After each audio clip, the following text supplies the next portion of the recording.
أصاب من مصيبة في الأرض ولا في أنفسكم إلا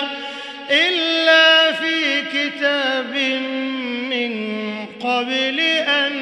نبرأها إن ذلك على الله يسير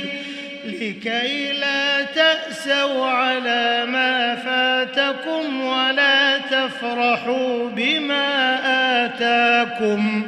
والله لا يحب كل مختال فخور الذين يبخلون ويأمرون الناس بالبخل